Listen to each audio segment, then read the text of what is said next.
Students, myself Krunal Somani, your maths faculty at Aradhya Classes CTM. વિદ્યાર્થી મિત્રો, આપણે chapter number 6 વિકલિતના ઉપયોગમાં ચાર જુદા જુદા એના ઉપયોગો જોયા. હવે આપણે પ્રકીર્ણ સ્વાધ્યાય સ્ટાર્ટ કરીએ છીએ. છેલ્લું સ્વાધ્યાય આપણું, એમાં શરૂઆતનો પહેલો એક્ઝામ્પલ્સ છે આસનનું મૂલ્ય શોધો. તો આપણે જે મેઇન ચાર ટોપિક ભણ્યા હતા, એક તો પહેલો વૃદ્ધિ દર શોધવાનું, પછી વધતું ઘટતું વિધેય, આસન મૂલ્ય, ત્રુટિ અને મહત્તમ ન્યૂનતમ મૂલ્ય શોધવાના. જે ચાર કન્સેપ્ટ ક્લિયર કર્યા એના પરથી હવે આપણે સ્વાધ્યાય સ્ટાર્ટ કરીએ. એમાં એક્ઝામ્પલ નંબર 1 છે આસનનું મૂલ્ય શોધો. એમાં એક્ઝામ્પલ નંબર પહેલો છે એ 17/81 ની 1/4 ઘાત ચતુર્થ મૂળ શોધવાનું છે. હવે ચતુર્થ મૂળ શોધવું હોય એટલે આપણે અંદર જે કૌંસમાં વેલ્યુ છે એ નજીક જેનું ચતુર્થ મૂળ નીકળતું હોય એવી વેલ્યુ શોધી નાખીએ. તો 81 નું ચતુર્થ મૂળ નીકળે 3 અને 17 નું તો ના નીકળે, પણ નજીકની વેલ્યુ થાય 16. એટલે આપણે અહીંયા આગળ x અને ડેલ્ટા x શોધી નાખીશું. એ પહેલા આપણે અહીંયા આગળ તો પહેલો પ્રશ્ન 17/81 એની 1/4 ઘાતનું મૂલ્ય શોધીએ છીએ. તો પહેલા વિધેય ધારી લઈએ. ધારો કે fx બરાબર શું આવશે? તો કે x ની 1/4 ઘાત. બરોબર, આપણે એનું વિકલન કરી નાખીએ f'(x). તો ઘાત આગળ આવશે, એક ઘાત ઓછી થશે એટલે -3/4. બરોબર, ઘાત આગળ અને એક ઘાત ઓછી એટલે 1/4 -1 કરો એટલે -3/4 મળશે. હવે આપણે અહીંયા આગળ 17/81 છે તો એને આપણે લખી શકીએ 16/81 વત્તા 1/81. તો અહીં x બરાબર કેટલા થશે? તો કે 16/81 અને ડેલ્ટા x થશે 1/81. બરોબર, હવે આપણે x મળી ગયા. x ની વેલ્યુ fx અને f'(x) બંનેમાં મૂકી દઈએ. તો f(x) માં આપણે મૂકી દઈએ x⁴ છે તો આપણે f(16/81) આપણે અહીંયા મૂકી દઈએ. તો આપણને અહીંયાથી મળશે 16/81 ની 1/4 ઘાત એટલે 16 એટલે એનું ચતુર્થ મૂળ થાય 2, 81 નું થાય 3 એટલે 2/3. બરોબર, હવે આપણે f' માં મૂકી દઈએ. તો f'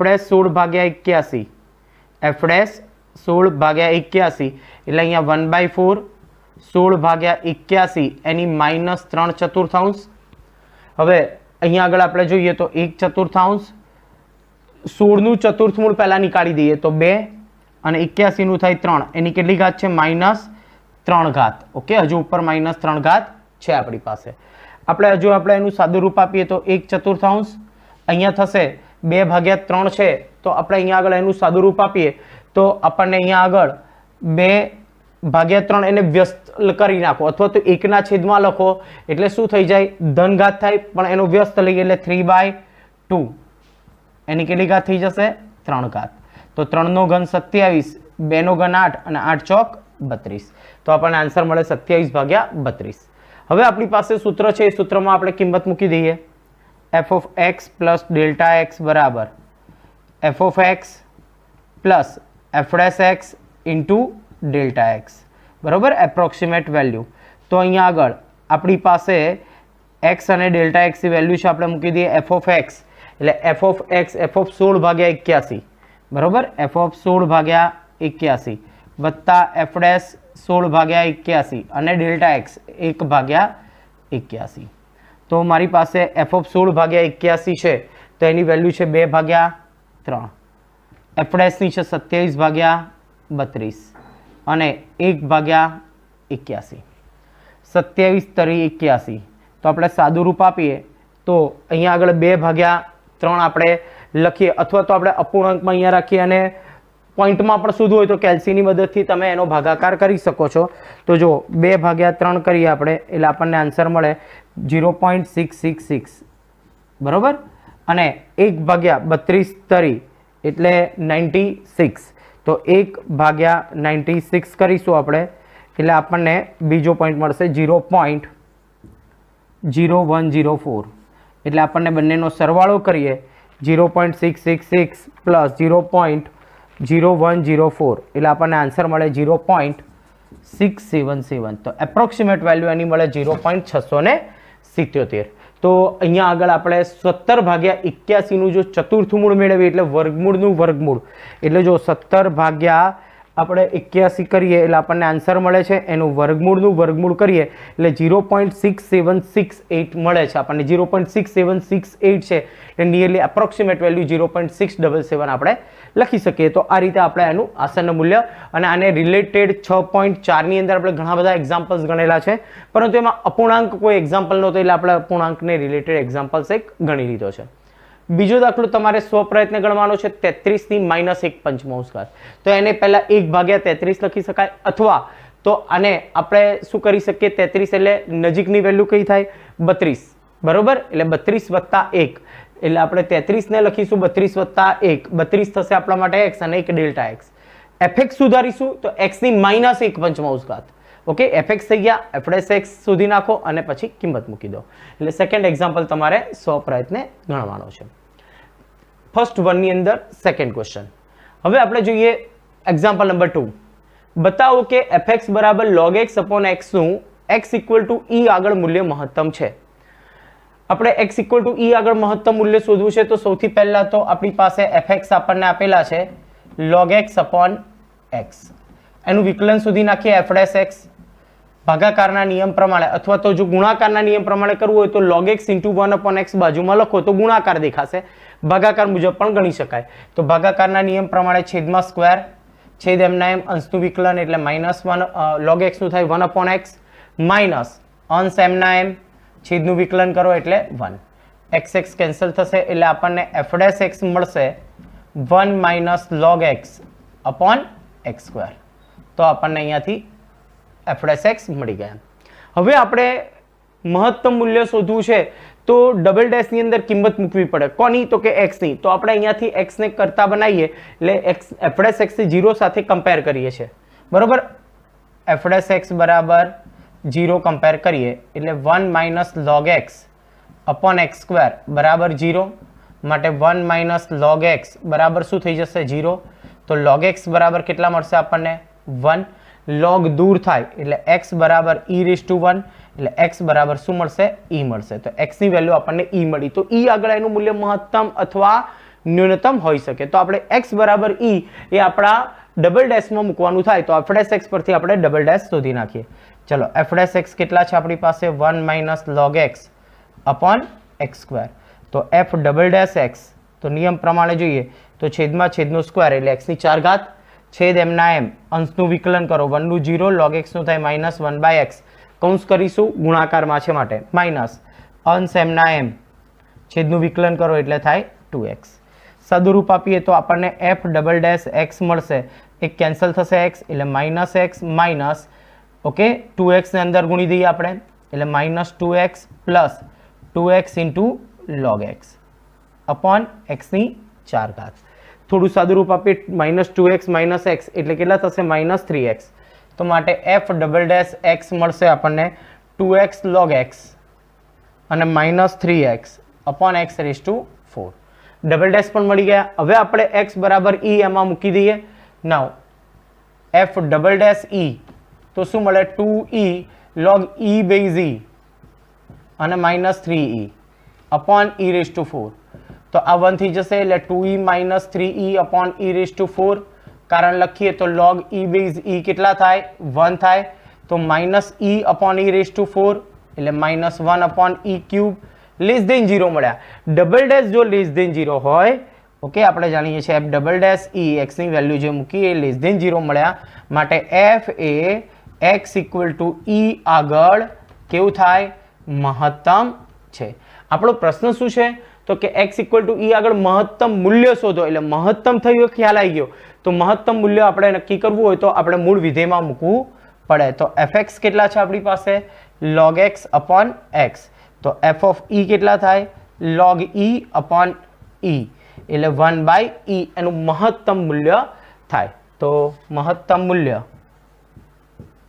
બરાબર શું મળશે આપણને 1/e.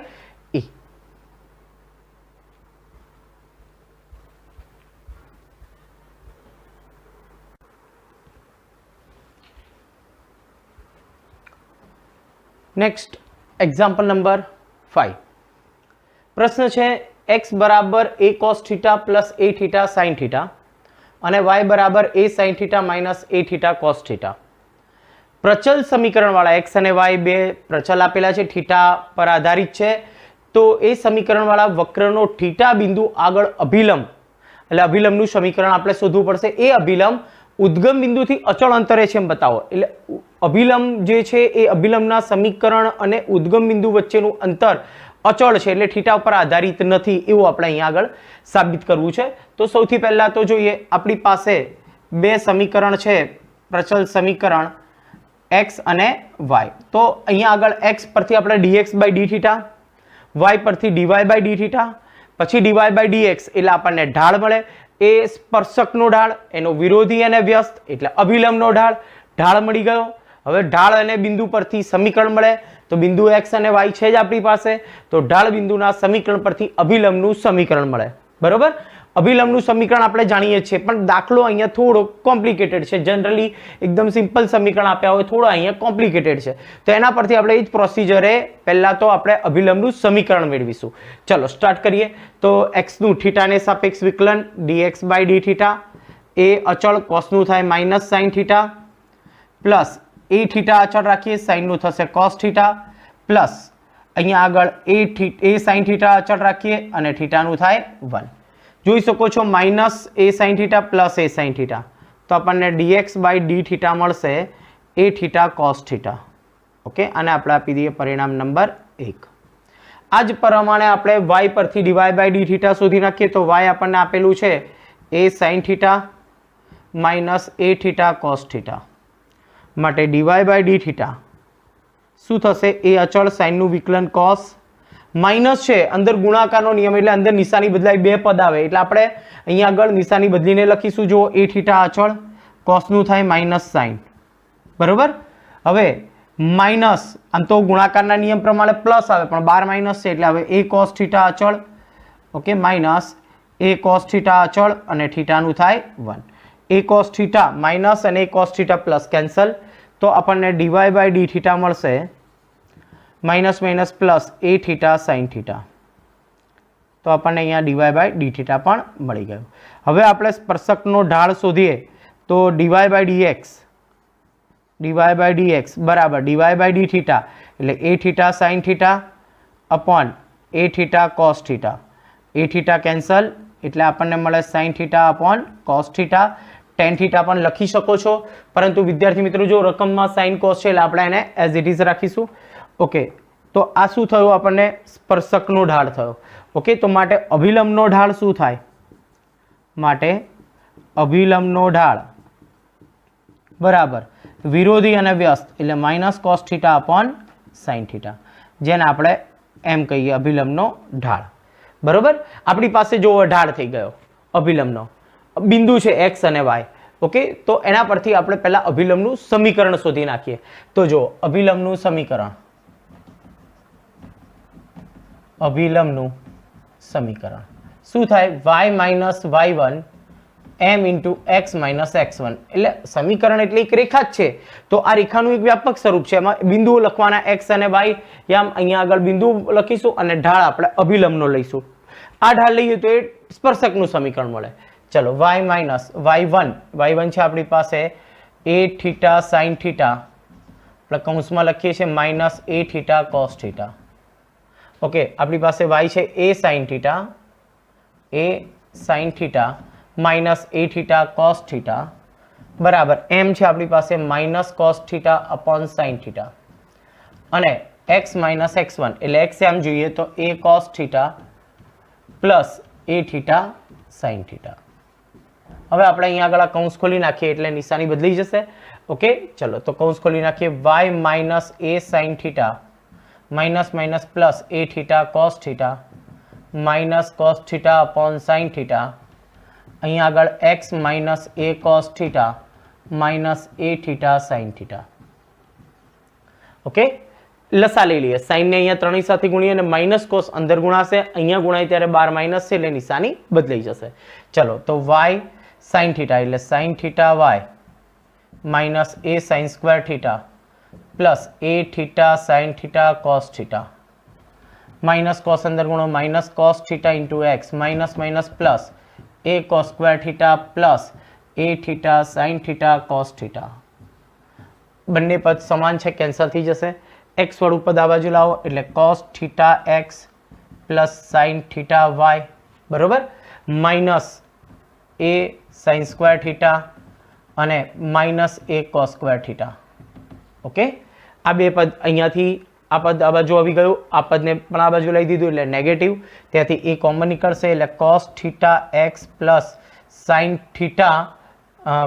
Theta y minus a common sine square plus cos square કેટલા થઈ જાય 1, એટલે cos theta x plus sine theta y minus a બરાબર 0. તો આ સમીકરણ મળ્યું જે અભિલંબનું સમીકરણ છે. ઓકે, અને અહીંયા કારણ લખવું હોય તો આપણે લખી શકીએ sign square theta plus cos square theta બરાબર 1 થાય, બરોબર. હવે આપણી પાસે આ અભિલંબનું સમીકરણ, તો જે અભિલંબનું સમીકરણ છે. હવે શું કરીશું, તો અભિલંબ તો મળી ગયો આપણને, પણ આપણે શું કરવાનું છે, એ અભિલંબનું ઉદ્ગમ બિંદુથી અંતર. તો વિદ્યાર્થી મિત્રો જુઓ, આપણી પાસે એક 11મા ધોરણમાં 10મું ચેપ્ટરમાં કન્સેપ્ટ આવી ગયો. આ રેખા હોય ax plus by plus c equals to 0 અને આ બિંદુ p x1 y1 હોય તો આ બંને વચ્ચેનું અંતર pm નું સૂત્ર હતું. ઓકે, માનાંકમાં ax1 plus by1 plus c upon under root of a square plus b square. Okay, તો આપણે આ સૂત્રનો ઉપયોગ કરીએ છીએ, બરોબર. તો જો ઉદ્ગમ બિંદુથી અંતર અભિલંબનું ઉદ્ગમ બિંદુથી અંતર શું થાય, તો આપણે આ રકમની અંદર x1 y1 મૂકતા હતા એની જગ્યાએ શું મૂકવાનું, 0 0. તો જો માનાંકમાં 0 plus 0 minus a upon under root of a square એટલે cos square theta plus sine square theta. તો અહીંયા આવશે માનાંકમાં minus a upon under root of 1 એટલે માનાંકમાં a. ઓકે, અને જે શું છે, અચળ છે, જે અચળ છે. અને આપણે એ સાબિત કરવાનું હતું કે ઉદ્ગમ બિંદુથી અચળ અંતરે છે તેમ સાબિત કરો. ઓકે,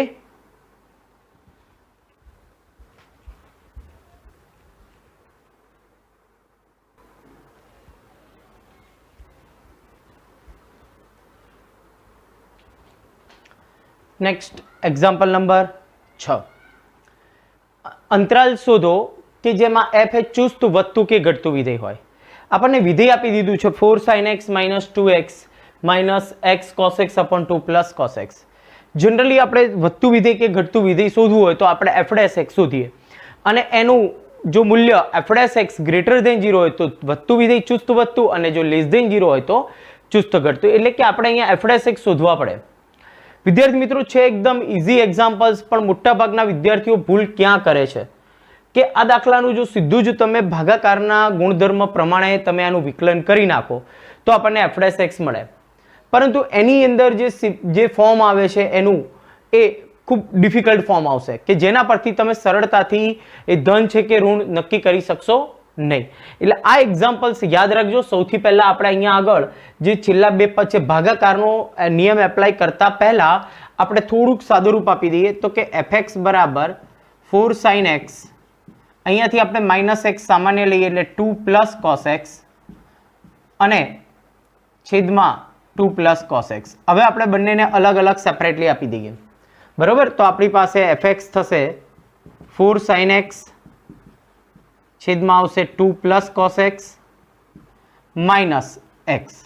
ઓકે, હવે જો આ દાખલામાં ઉપર 3 પદ હતા એટલે જ્યારે આપણે વિકલન કરીએ ને અંશનું ત્યારે આનું વિકલન 4 cos x minus 2x નું minus 2 x cos x નું ગુણાકારનો નિયમ પાછો એપ્લાય કરવો પડે એટલે ડિફિકલ્ટ થોડું સ્ટેપ થઈ જશે. હવે જો આ ભાગાકારનો નિયમ સરળતાથી થઈ જાય, અહીંયા x નું વિકલન 1 થઈ જશે. એટલે આપણે અહીંયા આગળ હવે આપણે વિકલન શોધીએ તો f'(x) ઓકે, ભાગાકારના નિયમ પ્રમાણે 2 પ્લસ cos x એનો square, 2 plus cos x as it is 4 sin નું વિકલન cos x માઇનસ અંશ એમના એમ એટલે 4 sin x છેદનું વિકલન કરો 2 નું 0 cos નું થાય માઇનસ sin x અને x નું વિકલન થશે 1.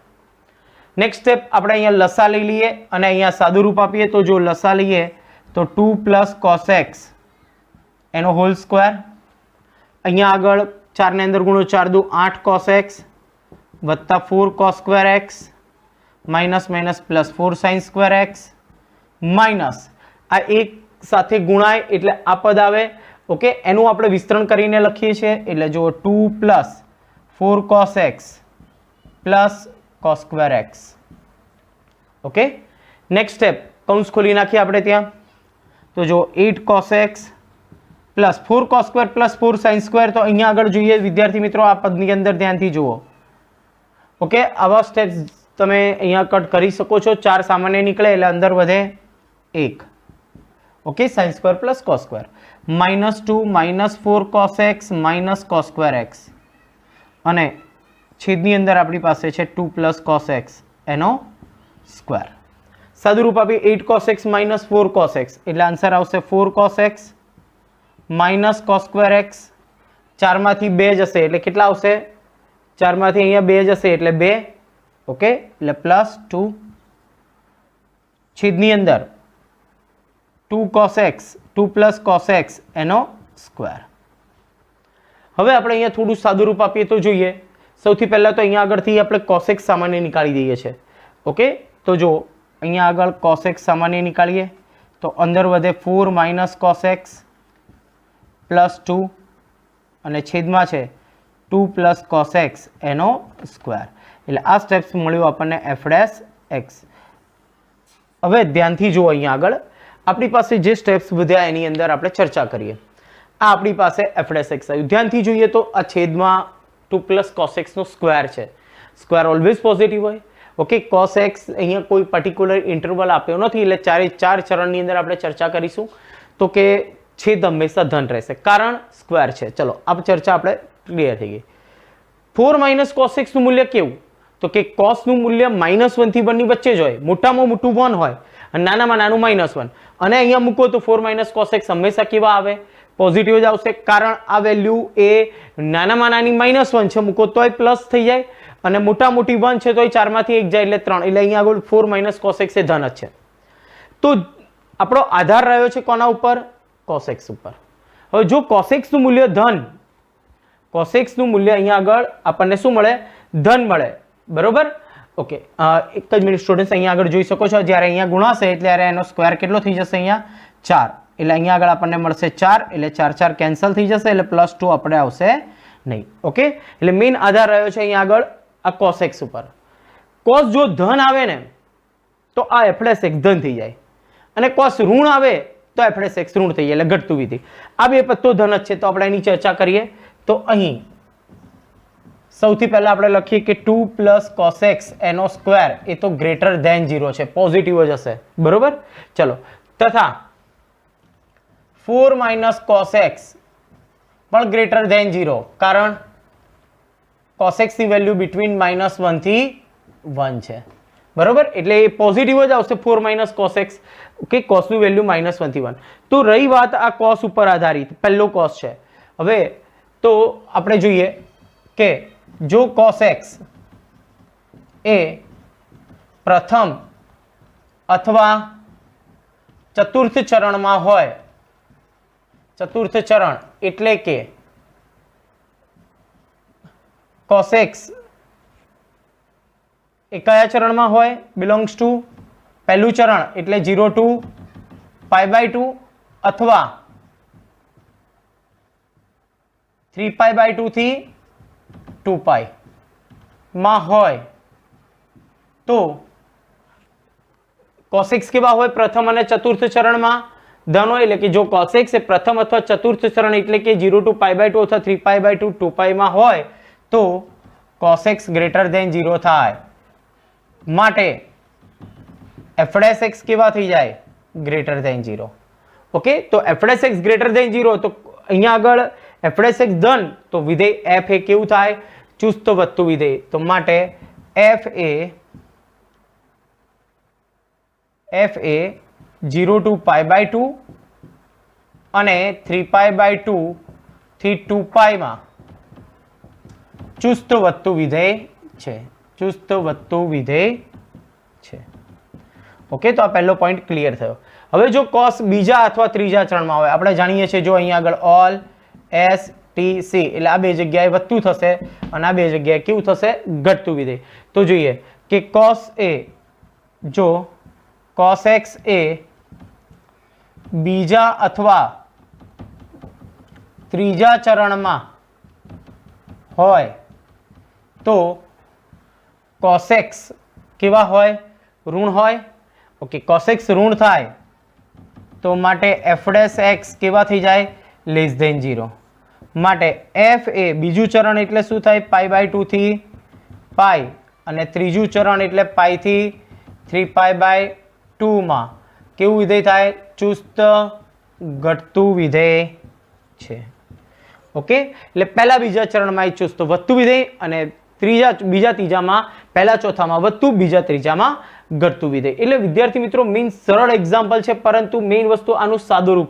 જો તમે આનું ડાયરેક્ટ સાદું રૂપ આપશો તો એફ ડેશ એક્સ થોડું કોમ્પ્લિકેટેડ ટર્મ્સ આવશે કે જેમાં તમે સરળતાથી એ ધન છે કે ઋણ નક્કી કરી શકશો નહીં. માટે આપણે ધ્યાન રાખીશું, પહેલા અહીંયા આગળ કોમન કાઢી બંનેને સેપરેટલી આપી પછી આપણે એનું વિકલન કરીશું.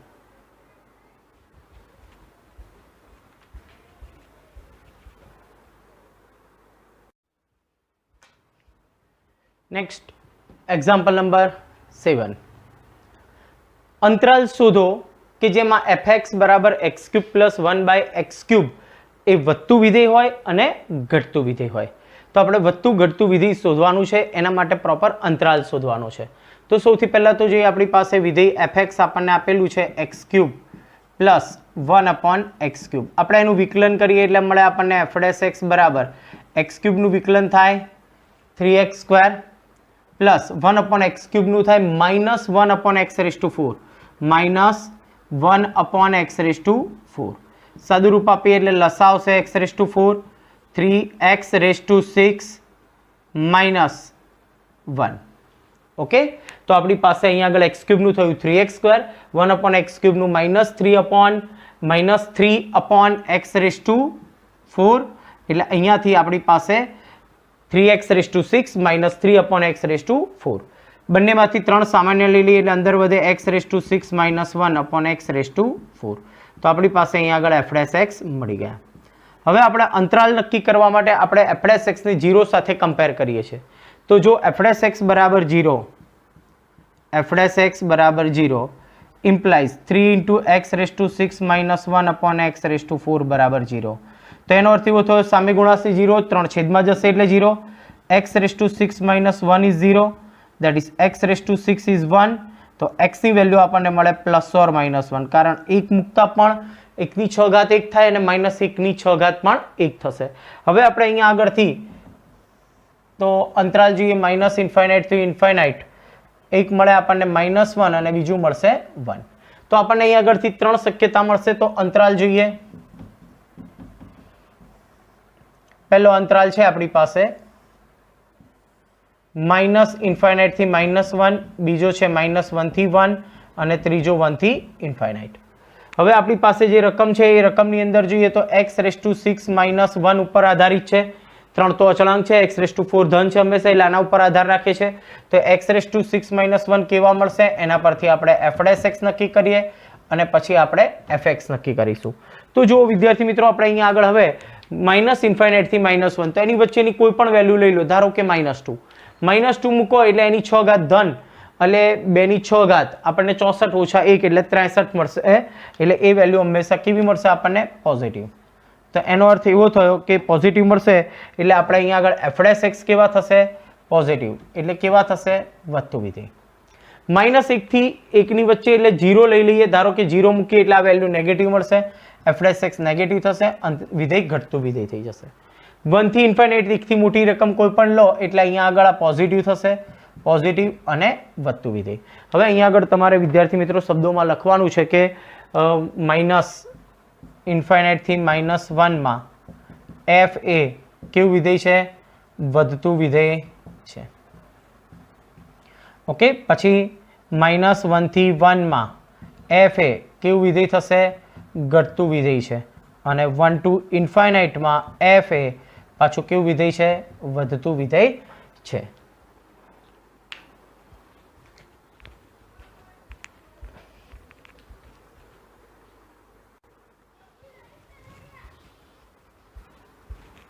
Next example number 8 and important question છે, પ્રશ્ન છે કે જેનું શીર્ષ પ્રધાન અક્ષનું એક અંત્ય બિંદુ હોય તેવા ઉપવલયનું સમીકરણ છે x² / a² + y² / b² = 1.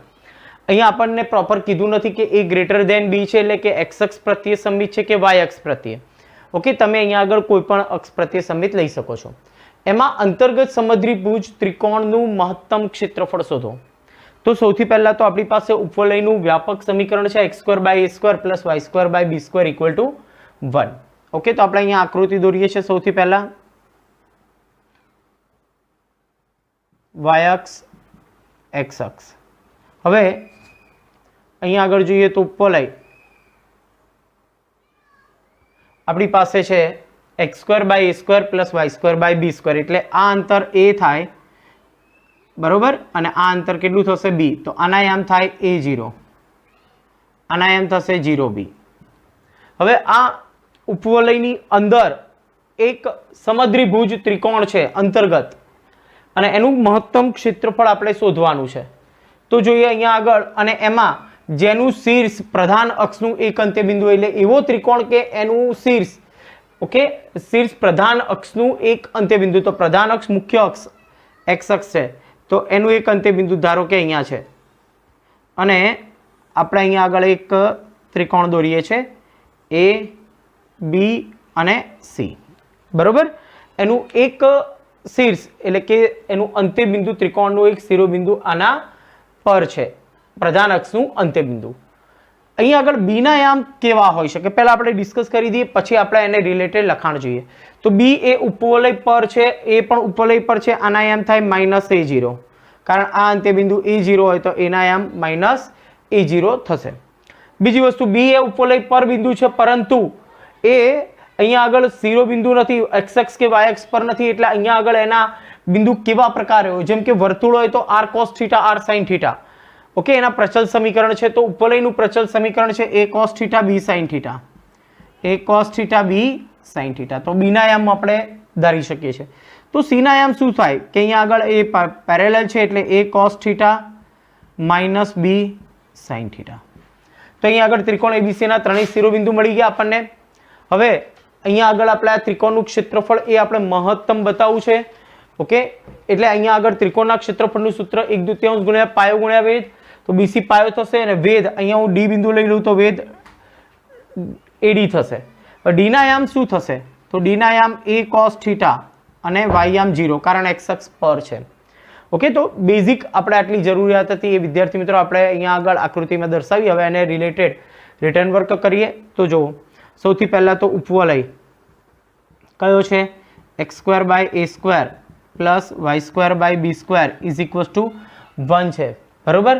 Okay, તો એમાં અંતર્ગત ત્રિકોણ ABC માં અંતર્ગત ત્રિકોણ ABC ના શિરોબિંદુ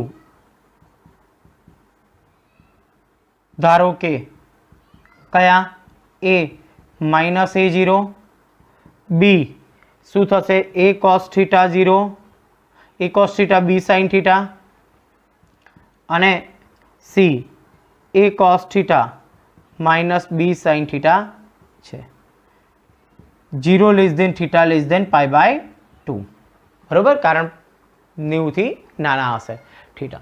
હવે એ θ એટલે અહીંયાથી આપણે જોઈ શકીએ કે જે અહીંયા ખૂણો બનાવે તે.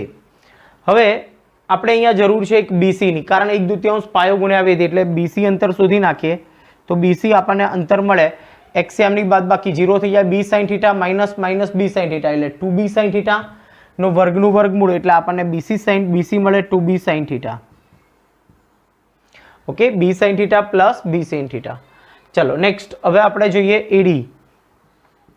તો AD તો અહીંયા આગળ બંનેના x ની બાદબાકી, એટલે a cos θ + a cos θ + a નો વર્ગ અને એનું વર્ગમૂળ, y એમ તો 0 કેન્સલ થઈ જશે. તો અહીંયા આગળ આપણને a cos θ, a કોમન નીકાળીએ એટલે 1 + cos θ. તો આપણને AD મળ્યા.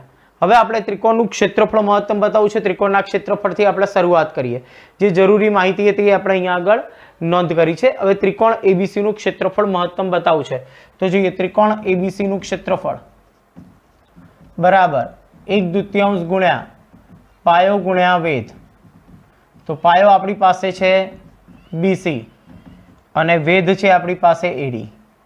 1/2 પાયો, પાયાની વેલ્યુ છે BC એટલે 2B sin θ, 2B sin θ અને AD છે આપણી પાસે A × 1 + cos θ. તો અહીંયા આગળ f of θ થઈ જશે, 2 કેન્સલ થશે, AB sin θ, AB sin θ બ્રેકેટમાં 1 + cos θ. Okay, હજુ આપણે થોડું સાદું રૂપ આપીએ તો અચળ અહીંયા આગળ બહાર રાખીએ AB અને sin θ ને અંદર ગુણી દઈએ તો sin θ + sin θ cos θ. તો આપણી પાસે આ વિધેય થઈ ગયું. હવે આ વિધેયનું મૂલ્ય આપણે મહત્તમ બતાવવું છે એટલે આપણે હવે એનું f' શોધીએ, પછી ડબલ' શોધી θની મૂલ્ય શોધીશું. તો f' θ બરાબર AB અચળ, sin θ નું વિકલન થાય cos θ, બે ગુણાકારમાં sin અચળ cos નું થાય -sin પ્લસ cos અચળ અને sin નું થશે cos θ. બરોબર. તો આપણી પાસે અહીંયા આગળ f' મળશે AB cos θ પ્લસ cos² θ પહેલાં લખું છું અને આ સ્ટેપ પાછળ લખીએ -sin² θ. આપણે જાણીએ છીએ cos² + sin² નું મૂલ્ય. તો f' બરાબર AB cos θ + cos 2θ. બરોબર. આપણે પહેલાં આના પરથી θ શોધી નાખીએ, પછી ડબલ' θ શોધીએ, અથવા પહેલાં પણ ડબલ' શોધી શકીએ છીએ. ચલો, તો આપણે અહીંયા આગળ f' મળી ગયા છે. હવે f' શોધીએ. AB કોન્સ્ટન્ટ, cos નું થાય -sin, cos નું થાય -sin 2θ, 2θ નું ફરીથી થાય 2. બરોબર. માઇનસ આપણે સામાન્ય લઈ લઈએ તો -AB sin θ + 2 sin θ, 2 sin 2θ. હવે જોઈએ અહીંયા આગળ, અહીંથી આપણને ડાયરેક્ટ ખબર પડી શકે છે A અને B અંતર છે, આ અંતર A અને અંતર B પોઝિટિવ. sin θ 0 < θ π/2 એટલે પોઝિટિવ, 2θ એટલે 0 < 2θ π એટલે પહેલું બીજું ચરણ થાય એટલે હંમેશા આ વેલ્યુ કેવી મળશે આપણને? નેગેટિવ મળશે. બરોબર. ઓકે, f' માટે f એ કેવું થઈ જશે? સ્થાનીય મહત્તમ છે એટલે ક્ષેત્રફળ મહત્તમ થાય, માટે ક્ષેત્રફળ કેવું છે? મહત્તમ થાય. ઓકે, પરંતુ ક્યારે θ શોધવાના છે? તો એક કામ કરીએ, હવે આપણે નેક્સ્ટ પોઈન્ટ f' બરાબર 0 લઈ લો. તો f' બરાબર 0 એટલે AB બ્રેકેટમાં cos θ પ્લસ cos 2θ બરાબર 0. AB સામે જતા રહે એટલે cos θ પ્લસ cos 2θ બરાબર 0. ઓકે, એમાં હું પહેલાં 2θ પહેલાં લખું છું, cos 2θ પ્લસ cos θ બરાબર 0. C plus C. બરાબર. તો C પ્લસ C એટલે શું થાય? 2cc, બંનેનો સરવાળો કરો 3θ/2, 2cc બાદબાકી કરો એટલે θ/2 બરાબર 0. 2 સામે છેદમાં જાય એટલે કેન્સલ થઈ જશે એટલે cos 3θ/2 0 અથવા cos θ/2 = 0. હવે cos નું મૂલ્ય π/2 ક્યારે થાય? 0 ક્યારે થાય? તો કે π/2 હોય ત્યારે. ઓકે, cos 3θ બરાબર 0 એનો અર્થ એવો થયો કે 3θ/2 બરાબર π/2, તો માટે θ બરાબર મળશે આપણને π/3. નેક્સ્ટ, તો θ/2 બરાબર કેટલા થશે? π/2. θ બરાબર કેટલા મળશે આપણને? π. અને જે શક્ય નથી, કારણ θની મૂલ્ય આપણે જોયું 0 < θ π/2 છે. આપણે આગળ ઉલ્લેખ કર્યો છે, અહીંયા આગળ જોઈ શકો છો 0 < θ π/2. ઓકે, એટલે જે શક્ય નથી. કારણ લખવું હોય તો લખાય 0 < θ π/2. ઓકે, θ મળ્યા આપણને π/3. હવે એ θની વેલ્યુ આપણે ડબલ' મૂકીએ એટલે નેગેટિવ જ મળવાના છે, એટલે મહત્તમ તો છે. તો હવે આપણે શોધવાનું છે મહત્તમ ક્ષેત્રફળ શોધો. તો મૂળ વિધેયમાં મૂકી દો મહત્તમ ક્ષેત્રફળ. પાસે છે મહત્તમ ક્ષેત્રફળ એટલે આ કોઈપણ સૂત્ર પહેલા ત્રણમાંથી f of θ આપણે લખીએ તો AB sin θ plus sin θ cos θ. હવે એમાં θનું મૂલ્ય આપણે π/3 મૂકી દઈએ તો AB sin π/3 પ્લસ શું થશે અહીંયા? sin π/3 into cos π/3. વેલ્યુઝ મૂકી દઈએ અંદર. AB as it is sin 60 √3/2, sin 60 √3/2 અને cos 60 1/2. લસા લઈએ તો લસા કેટલો આવશે? 4. એટલે અહીંયા 2 ગુણાય 2√3 પ્લસ √3 એટલે આન્સર આવશે 3√3/4 ઇન્ટુ AB. તો આપણને મહત્તમ ક્ષેત્રફળ મળશે 3√3/4 AB. એટલે જો વિદ્યાર્થી મિત્રો ઉપવલયની અંદર સૌથી પહેલાં તો એના જે બેઝિક ગુણધર્મો છે એ પણ આપણા ક્લિયર હોવા જોઈએ કે પ્રધાનક શું થાય, એના શિરોબિંદુ શું થાય, એના પ્રચલ સમીકરણ કયા છે એ તમે ઉલ્લેખ કરી અને એના પરથી આપણે ત્રિકોણનું ક્ષેત્રફળ શોધવું છે, પાયો અને વેધ જોઈએ. તો એ બે મૂલ્ય આપણે શોધી અને એના સૂત્રમાં કિંમત મૂકો એટલે ફંક્શન મળી જશે. ફંક્શન મળે એટલે પછી અહીંયાથી તમે એકદમ સરળતાથી એને સોલ્વ કરી શકો છો.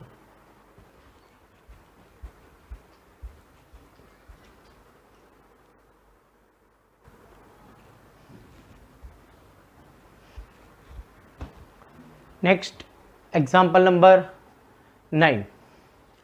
લંબચોરસ આધાર તથા પૃષ્ઠો ધરાવતી ખુલ્લી ટાંકીની ઊંડાઈ 2 મીટર છે. ઓકે, લંબચોરસ ભોંયતળિયું છે અને બાજુઓ પણ લંબચોરસ છે એવું એક ટાંકી છે જેની ઊંડાઈ 2 મીટર છે. હવે એનું ઘનફળ આપણને આપી દીધું છે 8 મીટર ક્યુબ.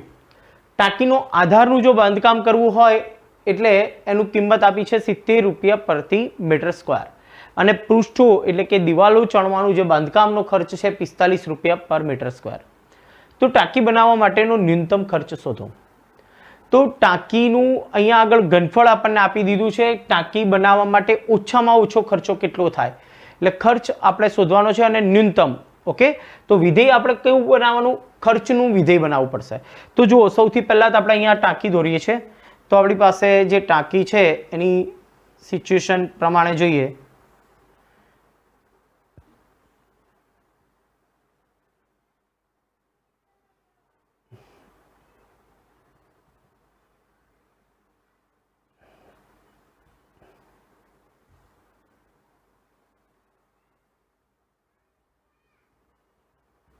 ઓકે, આ રીતની સિચ્યુએશન છે ટાંકી આપણી પાસે. તો અહીંયા આગળ જે આપણને ડાયમેન્શન આપ્યા છે પરિમાણ, તો ઊંડાઈ, આ ઊંડાઈ કહેવાય 2 મીટર. ધારો કે લંબાઈ x લઈ લઈએ અને આ પહોળાઈ છે આપણી પાસે y. તો અહીંયા આગળ આપણે જોઈએ તો સૌથી પહેલાં તો આપણે ધારી લઈએ કે ધારો કે જે ટાંકીના ઘનફળ ટાંકી છે એના પરિમાણ, ધારો કે ટાંકીની લંબાઈ બરાબર કેટલી લીધી આપણે x મીટર, ઊંચાઈ આપણે લંબાઈ પછી જોઈએ પહોળાઈ આપણે ધારી લીધી y મીટર અને ઊંડાઈ કેટલી છે આપણી પાસે 2 મીટર. બરોબર. હવે આપણને ઘનફળ આપી દીધું છે. તો ઘનફળ કેટલું આપ્યું છે 8 મીટર ક્યુબ. પરંતુ ઘનફળનું સૂત્ર શું થાય, LBH xy × 2 = 8. માટે xy બરાબર 4. તો y ને કરતા બનાવો એટલે કેટલા થઈ જાય 4/x. ઓકે, આપણને જે કન્ડિશન આપી હતી એ પ્રમાણે આપણે અહીંયા આગળ શરૂઆત કરી. હવે આપણે ખર્ચનું વિધેય ન્યૂનતમ બનાવવું છે. બરોબર. તો ખર્ચ કોને બનાવીશું, તો જો ખર્ચ ક્યાં થાય, એક તો ફ્લોરિંગમાં, ફ્લોરિંગ એટલે ભોંયતળિયું જે છે તો એ લંબાઈ અને પહોળાઈ એટલે xy. તો અહીંયા જોઈએ તો આધારનું ક્ષેત્રફળ વત્તા બાજુઓનું ક્ષેત્રફળ. બરોબર. તો આધાર છે આપણી પાસે xy અને બાજુ છે તો બાજુ 4 બાજુ, આનું માપ થાય આ y છે, આ x થશે. બરોબર. એટલે આનું ક્ષેત્રફળ થાય 2x, લંબાઈ ગુણ્યા પહોળાઈ એવી 2 વાર 2x. ઓકે, અહીંયા આગળ આનું લંબાઈ ગુણ્યા પહોળાઈ એટલે 2x અને 2x એટલે કેટલા થશે 4x પ્લસ બીજું તો આ y અને આ ઊંચાઈ 2y પ્લસ 2y એટલે કેટલા થશે 4y. આપણે અહીંયા કિંમત મૂકી દઈએ x, y ની કિંમત કેટલી છે 4/x અથવા તો xy ની વેલ્યુ કેટલી છે આપણી પાસે 4. તો અહીંયા તમે ડાયરેક્ટ 4 લખી શકો છો. 4x પ્લસ 4y, અહીંયા આગળ 4y, y ની જગ્યાએ આપણે કેટલા મૂકી શકીએ 4/x. ઓકે, તો અહીંયા આગળ આપણને y ની જગ્યાએ આપણે મૂકીએ 4/x એટલે આપણી પાસે ઓલરેડી 4/x. ફરીથી જોઈએ તો આપણી પાસે આધાર એટલે નીચે ભોંયતળિયું એ લંબચોરસ xy. હવે એનું બાજુઓ 4 બાજુઓ, એમાં આનું થાય લંબાઈ ગુણ્યા પહોળાઈ એટલે 2x + 2x એટલે 4x, આનું થાય 2y + 2y એટલે 4y ઓકે, એટલે આપણી પાસે xy વત્તા 4x વત્તા 4y, એમાં xy ની વેલ્યુ કેટલી છે 4, 4x પ્લસ y ની વેલ્યુ કેટલી છે 4. ઓકે, તો અહીંયા આગળ 4/x મૂકી દીધા. પરંતુ જો અહીંયા આગળ જે આધારનું ક્ષેત્રફળ મળ્યું, બરોબર, તો આધારનું ક્ષેત્રફળ વત્તા બાજુઓનું ક્ષેત્રફળ, કુલ ક્ષેત્રફળ પરથી આપણને ખર્ચ મળે. બરોબર, તો અહીંયા આગળ આપણે જોઈએ તો ખર્ચનું વિધેય લખીએ તો થોડું ચેન્જ કરી દઈએ અહીંયા આગળ. ઓકે, તો આધારનું ક્ષેત્રફળ અને જોઈએ તો આધારનું ક્ષેત્રફળ કેટલું મળ્યું આપણને xy. બરોબર, xy નું મૂલ્ય કેટલું થયું 4. અને પૃષ્ઠોનું ક્ષેત્રફળ કેટલું મળ્યું, તો પૃષ્ઠોનું ક્ષેત્રફળ 4x વત્તા 4y. બરોબર, હવે એમાં 4y, y ની જગ્યાએ કેટલા મૂકી દો 4/x, એટલે 4x પ્લસ 4 into 4/x. તો કુલ ખર્ચ કેટલો થાય, તો હવે આપણે કુલ ખર્ચનું વિધેય લખીએ છીએ. જુઓ તો આધારનું ક્ષેત્રફળ 4 એકમ છે, એનો ખર્ચો છે 70 રૂપિયા, એટલે 4 ગુણ્યા 70 વત્તા, હવે શું થાય અહીંયા આગળ જુઓ તો જે પૃષ્ઠો છે એનું ક્ષેત્રફળ 45 છે. બરોબર, એટલે 45 ગુણ્યા 4x વત્તા 16/x. બરોબર, ચલો સાદુરૂપ આપીએ તો f of x નું વિધેય મળે 7 ચોક 28, 280, 4 બાર આવે એટલે 45 ચોક 180, અંદર વધશે x પ્લસ 4/x. આ આપણું વિધેય થઈ ગયું, ખર્ચનું વિધેય થયું. એટલે કુલ ખર્ચો અહીંયા આગળ તમે આના પરથી મળે, x ની વેલ્યુ મળે. એટલે હવે આના પરથી આપણે f' શોધી નાખીએ તો 280 નું વિકલન 0, 180 અચળ, x નું 1, 4 કોન્સ્ટન્ટ, 1/x નું થાય -1/x². તો માટે f' આપણને મળશે 180 બ્રેકેટમાં 1 - 4/x². બરોબર, હવે આપણે આના પરથી f' શોધી નાખીએ. 180 કોન્સ્ટન્ટ છે, 1 નું 0 થશે, -4 એઝ ઇટ ઇઝ, -2/x³ થશે, 1/x² નું માઇનસ માઇનસ પ્લસ એટલે કેટલા થાય 180 અને અહીંયા આગળ 4 દુ 8/x³ ગ્રેટર ધેન 0 થયા માટે f'(x) ગ્રેટર ધેન 0 માટે f એ એટલે ખર્ચ ઓકે ન્યૂનતમ થાય. ઓકે, ખર્ચ કેવો થયો ન્યૂનતમ થયો.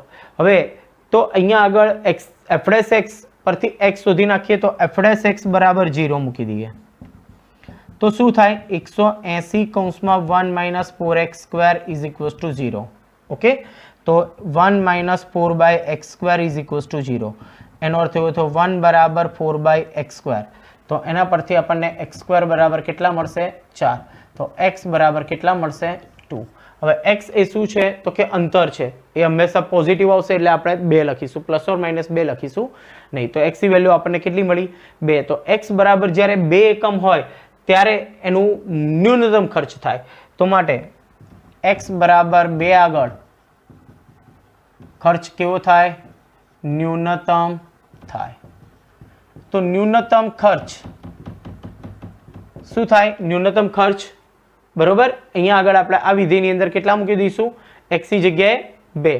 તો દેખો 280 વત્તા 180 કૌંસમાં 2 વત્તા 4 ભાગ્યા 2, 280 વત્તા 180 કૌંસમાં 2 વત્તા 2, 2 દુ 4 એટલે 280 વત્તા 180 ગુણ્યા 4, 280 700 વત્તા 720 સરવાળો કરો એટલે 1000 થશે. તો 1000 રૂપિયા એનો ન્યૂનતમ ખર્ચ થાય. એટલે આ રીતનું આપણે જો બાંધકામ કરવું હોય તો ઓછામાં ઓછા ખર્ચ કેટલો 1000 રૂપિયાના ખર્ચમાં થઈ શકે. વધારે તો થઈ જ શકે છે પણ ઓછામાં ઓછા 1000 ખર્ચની 1000 રૂપિયામાં તમે કરી શકો. ક્યારે તમારે જે x ની લંબાઈ છે ને એ પણ 2 એકમ રાખવી પડે. હવે y કેટલી રાખશો 2 મૂકો તો અહીંયા આગળ 2 એટલે 2 એકમ લંબાઈનું જો તમે અહીંયા આગળ ટાંકી બનાવો લંબાઈ પહોળાઈ ઊંચાઈની તો ન્યૂનતમ ખર્ચમાં એનું બાંધકામ તૈયાર થાય. બાકી 8 એકમ ક્ષેત્રફળ પણ મળશે પણ એનો ખર્ચ વધી શકે છે. ઓકે, એટલે આ એક પ્લાનિંગ આપણને ખ્યાલ આવે કે કઈ રીતની આપણે લંબાઈ પહોળાઈ ઊંચાઈ રાખીએ તો ન્યૂનતમ ખર્ચ થાય.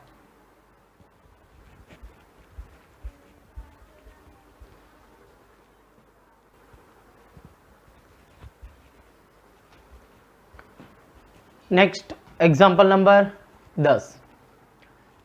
એક ચોરસની પરિમિતિ અને વર્તુળનો પરિઘ એ બંનેનો સરવાળો અચળ k આપેલો છે. સાબિત કરો કે જ્યારે ચોરસની બાજુની લંબાઈ વર્તુળની ત્રિજ્યા કરતાં બમણી હોય, એટલે ચોરસની જે બાજુની લંબાઈ છે ત્રિજ્યા કરતાં બમણી એટલે 2r. x ધારો કે બાજુની લંબાઈ હોય તો ત્રિજ્યા r હોય તો x બરાબર 2r થાય, ત્યારે તેમના ક્ષેત્રફળનો સરવાળો કેવો થવો જોઈએ? ન્યૂનતમ છે એવું આપણે બતાવવાનું છે. તો આપણે વિધેય કોને ધારીશું? બંનેના ક્ષેત્રફળનો સરવાળો કરીએ એને વિધેય કહીશું.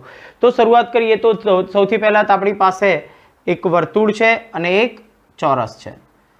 ચોરસની દરેક બાજુની લંબાઈ આપણે લઈ લઈએ x અને આની ત્રિજ્યા આપણે લઈ લઈશું r. ઓકે, તો ધારો કે વર્તુળની ત્રિજ્યા બરાબર r અને ચોરસની બાજુની લંબાઈ બરાબર ધારી લઈએ આપણે x.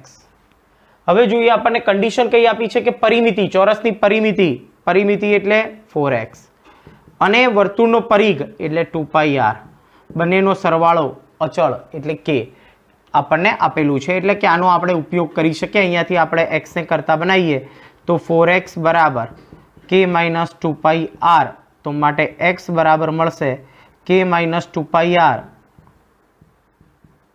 upon 4, પરિણામ નંબર 1. ઓકે, નેક્સ્ટ હવે આપણે વિધેય બનાવીએ તો વિધેય કોને બનાવવાનું છે? ક્ષેત્રફળનો સરવાળો ન્યૂનતમ થાય. તો વિધેય આપણે કહીશું ક્ષેત્રફળનો સરવાળો. તો ક્ષેત્રફળનો સરવાળો બરાબર શું થાય? તો પહેલા વર્તુળનું ક્ષેત્રફળ πr², ચોરસનું ક્ષેત્રફળ એટલે x².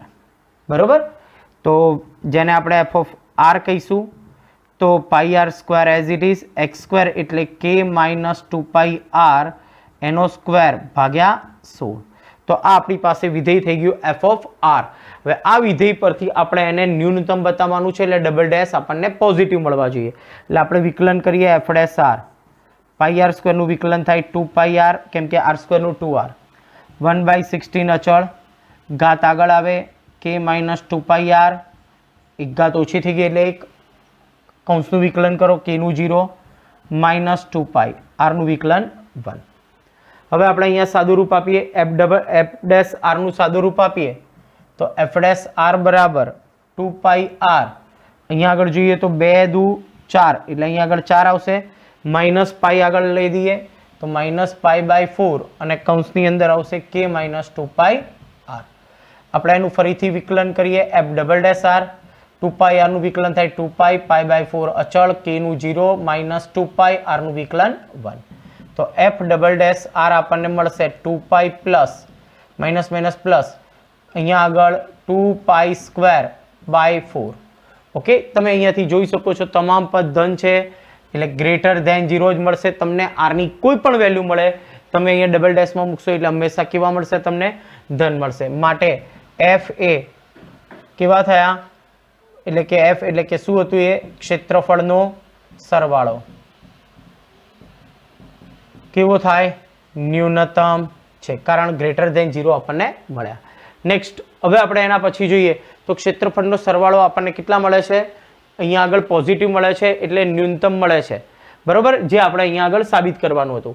પરંતુ ક્યારે વર્તુળની ત્રિજ્યા કરતાં ચોરસની બાજુની લંબાઈ એ ત્રિજ્યા કરતાં બમણી હોય તો આપણે r શોધી નાખીએ. તો f ડેશ r બરાબર 0 આપણે કમ્પેર કરીએ તો શું થશે? f ડેશ r એટલે આપણી પાસે છે 2πr -π/4 બ્રેકેટમાં k - 2πr બરાબર 0.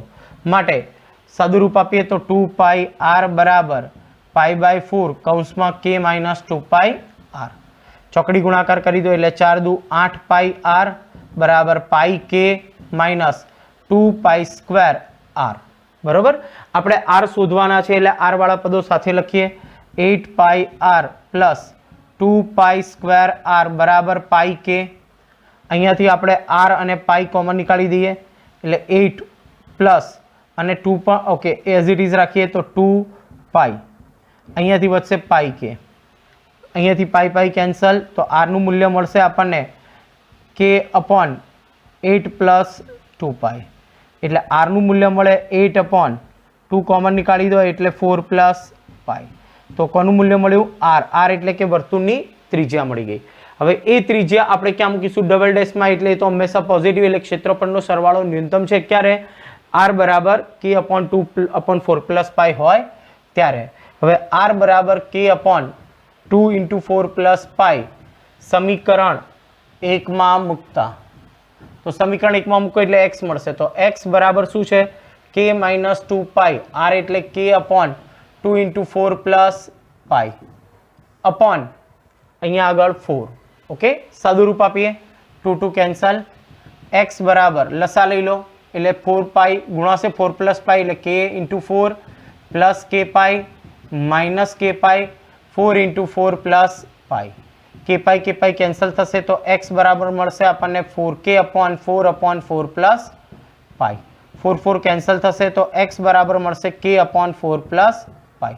તમે જોઈ શકો છો પરિણામ નંબર 3 આપીએ અને આપણે પરિણામ નંબર 2 આપીએ તો 2 અને 3 ને કમ્પેર કરો.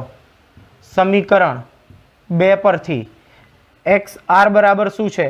તો કે r બરાબર k/2 × 4 પ્લસ પાઈ, પરંતુ એમાં આટલી કિંમત કોની છે? તો કે x ની. તો r બરાબર x/2. તો x બરાબર કેટલા થઈ જશે? 2r. જે આપણે શું કરવાનું હતું? સાબિત કરવાનું હતું. આપણે એવું સાબિત કરવાનું હતું ચોરસની બાજુની લંબાઈ એટલે કે x એ ત્રિજ્યા કરતાં બમણી છે ત્યારે એનું ક્ષેત્રફળ કેવું હોય? ન્યૂનતમ. એટલે પહેલા આપણે ન્યૂનતમ બતાવી દીધું. એ વખતે x અને r વચ્ચેનો સંબંધ એ બાજુની લંબાઈ એ ત્રિજ્યા કરતાં બમણી છે.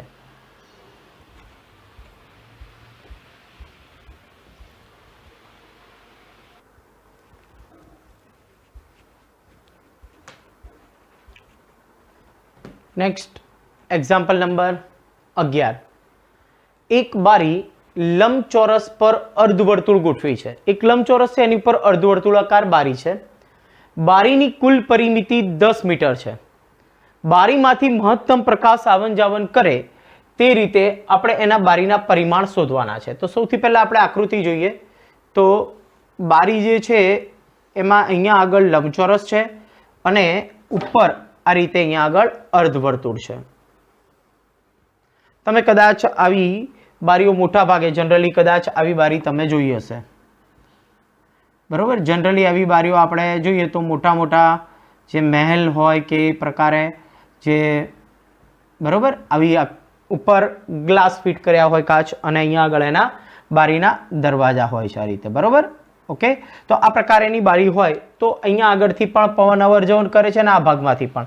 તો મહત્તમ કેટલો પવન અવર જવર એટલે સોરી પ્રકાશ અહીંયાથી અવર જવર કરે તો અહીંયા આગળ આ જેટલું ભાગ છે લંબચોરસ એનું ક્ષેત્રફળ અને અર્ધવર્તુળનું ક્ષેત્રફળ જેટલો જ પ્રકાશ આવે.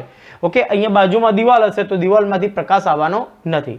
તો સૌથી પહેલા આપણે અહીંયા આગળ ઉલ્લેખ કરીએ કે બારીનો આકારમાં લંબચોરસ પર અર્ધવર્તુળ છે.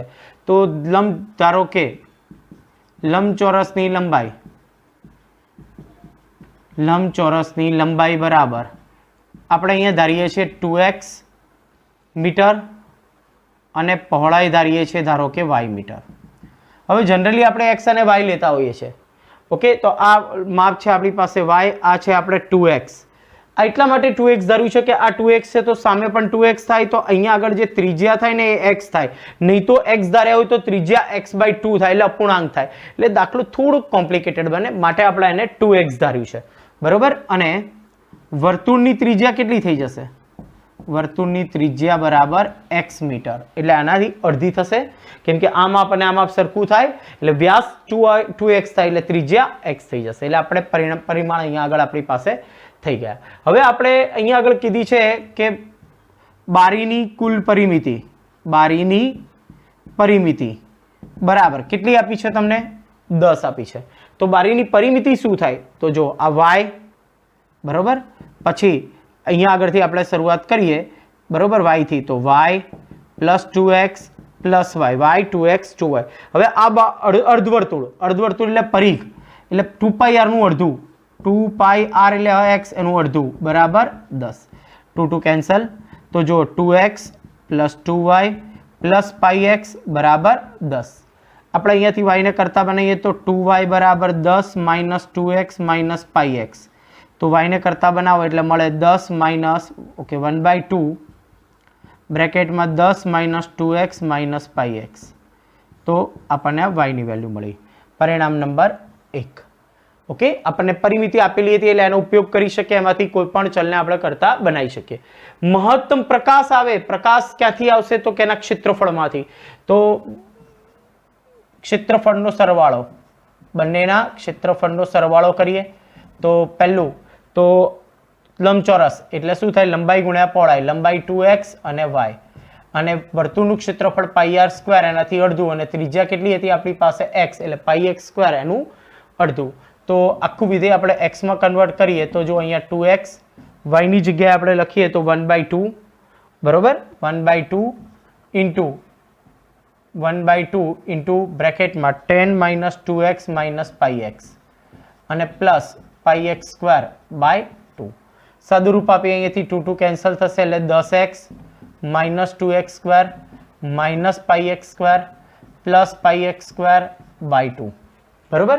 છેલ્લા બે પદ સજાતીય પદ છે, સાદું રૂપ આપો 10x - 2x², 2 × 2 -2 + 1 એટલે -1 πx²/2.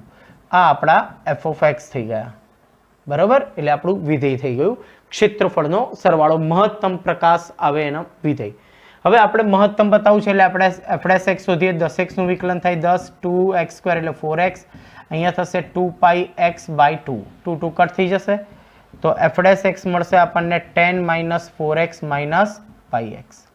હવે આપણે (x) શોધી નાખીએ તો 10 નું વિકલન 0, -4 - π, તો માઇનસ કોમન નીકાળીએ એટલે પાઈ +4, એટલે હંમેશા આ નેગેટિવ મળશે, જોઈ શકો છો, કારણ પાઈ પોઝિટિવ, 4 પોઝિટિવ, સરવાળો પોઝિટિવ થશે, આગળ માઇનસ એટલે નેગેટિવ. તો માટે વિધેય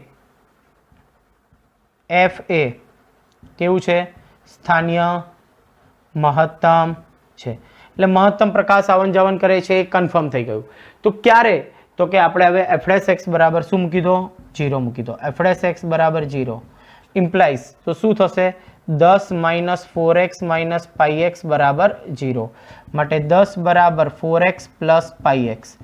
x કોમન કાઢો એટલે x ને કરતા બનાવો તો 10/4 + π હોય ત્યારે એનું મૂલ્ય મહત્તમ થાય. એ ઓલરેડી ડબલ ડેશમાં મૂકવાની જરૂર નથી, કારણ ઓલરેડી નેગેટિવ મળી ગયા છે.